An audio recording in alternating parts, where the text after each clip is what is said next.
Харин хэн нэгнийг хайрлахад эртдсэн юм уу? Ийм бичгэд оройтсон мэт санагдаж болох тэг хэрэггүй. Энэ бол 1980 он. Би цэл залуухан ердөө 23 настай байлаа. Амдсан биеийн хайр хүмүүсээ аливаа сайхнаа бусдаас битгий хармал хэрэггүйгийн зөөр зүрхийг нь буушрахтуул хэн нэгийг харанхуй нөхрөө битгий түлх архин дурсан нэгийг шоолж битгий нэ аяачны авчин ч байж мэднэ амжид чи өөрөө алдрын дэл төрсөн бол ад жаргалын хаалгыг бусдаа нээж өг ачиг чин дэд бас буу мартаг. Энэ бол эгжирийн амьдралын утга учир бодит байдал ердөөд байгаа байдал. Ийсгэлэн цог хиймэртэй залуу явахдаа энэ бүхнийг биелэх тухай хизээч бодож игчлэн заавал болгож бүтээхийг хичээн зорж байсан гэж бодлоо хэлж авч чадахгүй. Ердөө л бусдын адил хийсэн үлийн нүр чухам ямраар надлугаа учрахыг тэр бүхнийг хайрлах, эс хайрлахаа шүүн тунгаах гэгчлэн бодохч завгүй амьдарч явлаа. Ийм ээ. Бусдаас авч хүртэж болох тэр бүхий л хайрыг амсч явлаа гэсэн үг. Харин би бусдад бусдын дэдлэг хүн болох эртний тхэн яруу наригч Шантид Ивагийн амгалан жаргалан гэдэг бол хизээд бусдыг жаргаах хайрлах сэтгэлээс л буй болдгийг таниулах гэж урд удаан амьдарсаар байгаа юм. Яг үнэндээ амьдарсаарч байх болно. Хайр гэдгийг хэмжиж, жиндэж болдгүйчлэн бусдыг хайрлах сэтгэлгээгч чухам хэрхэн яаж идрэн гардгийг энэ ч үл мэднэ. Магадгүй хэн нэгэнд хайртай гэж хэлэх, аз жаргалтай байх, хэн нэгэн рүү ялдам инээмцэглэх, өөрийгөө эгэдэн бүхний тасаргаан нэг хэсгэн гэж бодох энэ бүхэн. Энэ бүхэн тэрл бусдыг хайрлах хайр байдаг. Харин би хүнд чухам сэтгэл зүрхнийхин гүнд хатаастай байдаг. Тун үгүйдээ өчүүхэн ч болов байдаг. Тэр зүйлийг олж насан туршдаа магтан дуудахаар шийдсэн. Энэ бол их орон, их нутгаан, их хилэн, их хил соёлоон хайрлах хайр гэсэн үг юм. Хүн бүхэн эрэл хайгуул өөрийнхөө үнэн өөртөө хэрэгтэй бүхний төлөө амьдрын гинэм.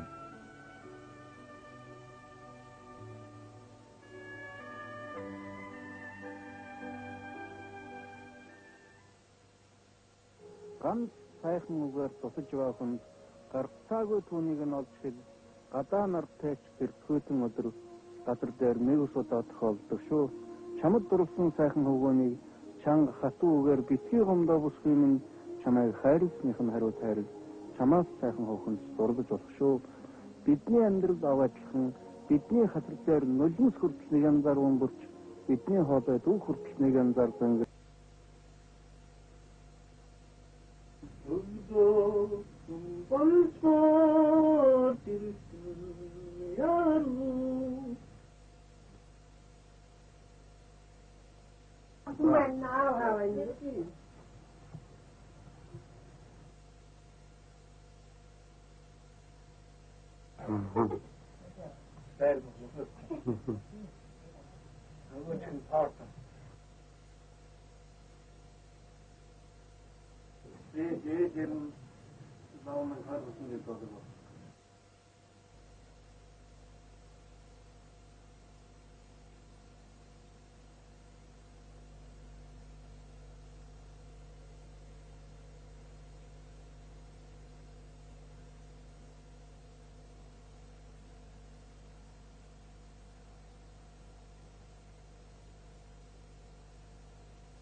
Хөрмөн ногооны талаар эцэргээдсийн ясыг харьяахан жигчил сугааран гутамшиг болсыг үлдсэн дор тусгаан болтол бололтой тунсан юм дээр.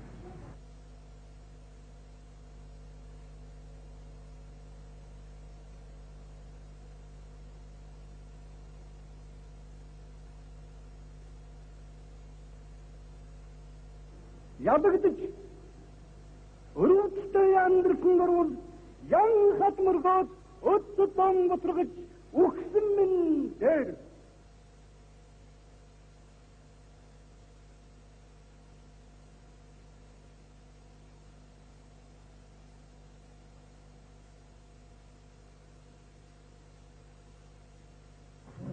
орон бочиж хүн бол зүрхөө бурхны оронд бодгороо бодож байна. Яруу найрагч шилжиг байх хэвээр, яруу найрагч төвшиг байх хэвээр гэж Оросын яруу найрагч нэг өгөөдөг.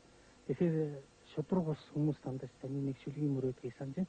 Одоо атгч чулуу надад байдаг бол аль нэгийг одоо ондох манах юмсан.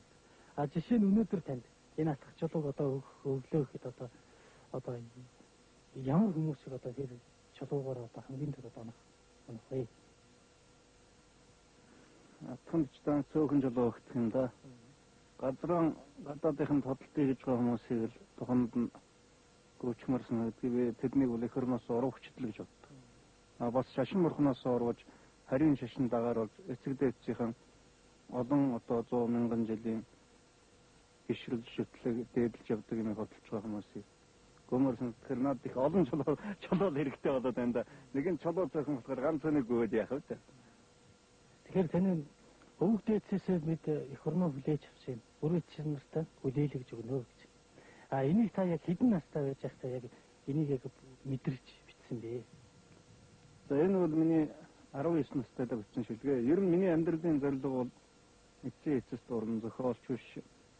Ямар нэг бас үйл хэрэгжүүлэлтэй. Зүгээр би ганцхан Монгол улс л газрын хөрсөн дээр улс шиг улс байгаасаа ямар ч улс оронд миний ард түмэн битгээ дэвлэхүүж байгаасаа л гэж байна. Монгол хэзээ нэгэн цагт дэлхийд хинч дэвлэхгүй улс болчихсон байдгийн бол мань мэтийн хүмүүс бол газрын хөрсөн дээр өөрд мартагдсан ч хамаагүй. Би тэглэл болж байна. Би гагцхүү сайн үйлсээр амьдрах гэж газар дэлхий дээр зорчин биш эзэн бол төссөн юм а гэж яруу найрагч маань ариун сэтгэлийнхэн дуулдаг болсон билээ. Гэрэл хэмжээгээр төрсөн өдөр бариган алтан наран булгтан одон шүлэг зөрүүлсэн. Тэр бүгд нь хэсэгэн газрыг биш орчлон тэр түнцийг хайрлан хэдхэн хүнийг биш хүн төрлөختнийг хайрлан гэсэн найрагчин чин сэтгэлийн өгөөдтэй утга найрсан их орон төрсөн нутгийн тухай шүлгүүд нь уламж гүнзгий утга хүчний гэж юм. Амьдралын гэгээн бүхнийг магтан дуулдаг байсан яруу найрагчин сэтгэл зүрхэн их орон ард түмнийхээ тусгаар төгнө. Боловсрол, улс төр, оюуны амьдрал, бурхан шишин, хойч үе гэсэн Монголын нийгмийн амин чухал асуудлуудын тухай түүний эмзэг зүрх догшин зөвлөх болсон. Үнэхээр ертөнцид гарсан ансав яруу найрагчин зүрхэн дундуур дайран өнгөрдөг гэдэг мэрэгэн үг баш болборын амьдрал биелдэг болсон юм байна. Хэрвээ би шатахгүй юм бол, хэрвээ чи шатахгүй юм бол, хэрвээ бид бүгдээрээ шатахгүй юм бол хэн түнэр хангахгүй гээгүүлэх юм бэ гэсэн үрээ түүний сэтгэлийнхэн дуулдаг байсан юм. Тэгээд доромжлуулах тусам би улам өнгөрн долоон бурхан очиг улам тодгалсан гүтгүүлэх тусам би улам өнгөрн гүн шинийн одод шиг улам тодгалсан хэмээн эрс шийдэн дэгээр ханддагсан. Үнэхээр их орныхон хөлзий хойч үеийн төлөө нятушгүй тэмцэгчийн үзгэн хурцвал сэтгэлийн шуурган тогшилсан.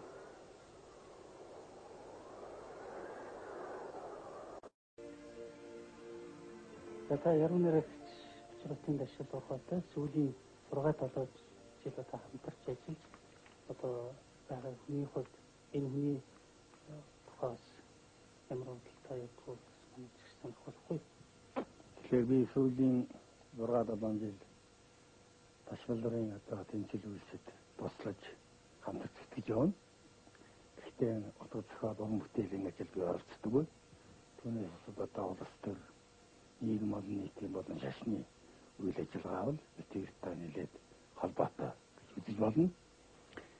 Би ташвалртай ингэж хамтарч ажиллаж хамтарч одоо сэтгэж явдгийн гол үндэс бол ташвалбар их орныхон тусгаар тогтнол Монгол улсынхаа орчин амьдрах чадварыг бэхжүүлэх үндэсний аюулгүй байдлыг хангахын төлөө бүх зүрх сэтгэл хүч чадал бие оюун эд хөрөнгө юу байгаагаа баруйж явдаг. Энэ сайхан чанар, энэ зүтгэл тэмцэл, энэ одоо чармаалт хатвал намайг одоо хамтарч ажиллаж сэтгэл төлөөсөө ингээд бид хоёр одоо олон зүйлээр санал нийлдэг, санал зөрдөг асуудалч байдаг. Гэхдээ бид тэр багц цаатуудаа цааш таан гэсэн хийж